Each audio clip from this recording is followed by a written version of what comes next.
I mean, there's so much hype around download in particular, and it seems as the kind of internet has taken on a bigger role in music, especially with Facebook and Twitter and things like that. Yeah. And download in particular, compared to a lot of European festivals, it seems that there's so much speculation about lineups, and there's always such a huge reaction either way. I mean, how do you feel about that? Have you noticed the way that the kind of the hype around festivals has changed in recent years? Because it feels like the lead up is almost as big as the announcement itself at the moment. Yeah, everybody wants to know about Donington. I mean, we've had to sit on our hands for several months because we all knew it was happening.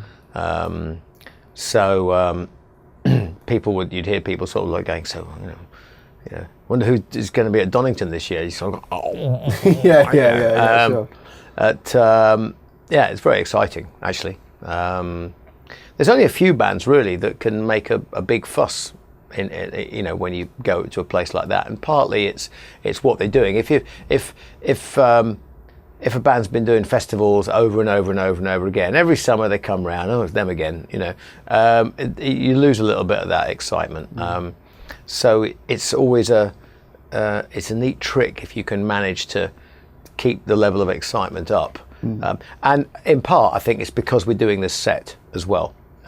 So it is a historic set. It is a fantastic stage set. Everybody's seen the set list. Yeah. Everybody's read the reviews. Yeah. Everybody's got to see it in the flesh. Yeah. Well, our editor went out to Canada for it, and he's made us all atrociously jealous, I have to say. I mean, it's funny you talk about everyone seeing the set, because if you look at the poster behind you, it actually has Maiden England under it, which is quite unusual for you to kind of subtitle your tours like that. So it does feel like, even compared to the Somewhere Back in Time gig and the Somewhere Back in Time tour, like this has got a real like warm glow about it that people are excited about. And they're making.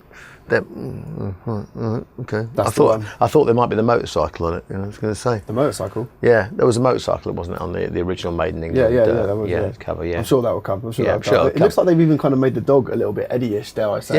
Yeah, they have actually. Yeah, woofer. People are excited. People are very excited.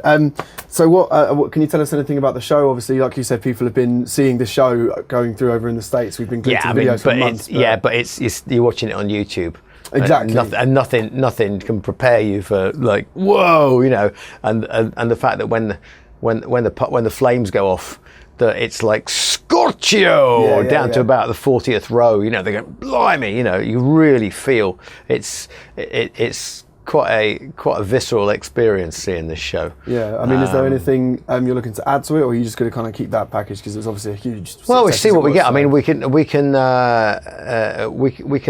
beef everything up a little bit. I mean, the stage itself probably won't change that much because we've got so much stuff going on. It's about 10 trucks, multiple Eddies as well. I mean, there's always at least a couple, but this time around there's we've got Eddie, 7th Cavalry, General Custer, as Eddie. That delighted the Colonel in Chief of the regiment. So amazing. We got taken out to see the 7th Cavalry in action. Really? At Fort Hood in Texas. Yeah. We all got presented with our spurs, which is a big deal, and. Eddie got given the official insignia of the 7th Cavalry, so he stitched it on his jacket. That is amazing. Yeah. So there's still these new things that happen to you guys. Absolutely. These new experiences. It's great. I mean, it's just incredible to think this far on. That's it. I've taken up tomahawk throwing and a bow and shooting with bows and arrows. Tomahawk throwing? Yeah. How did you come across... Yeah, I know it's the small axe thing. Yeah, How did you come across that? Well, that's what you'd be throwing at General Custer if you were an Indian. Oh, I see what you're saying.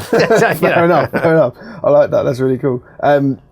So I guess that kind of wraps most things up for us, really. I mean, are there any songs in particular that you're really happy to be playing again yourself? Son. Is that the one? Seven Son. What is it about that song in particular? Drama. Yeah.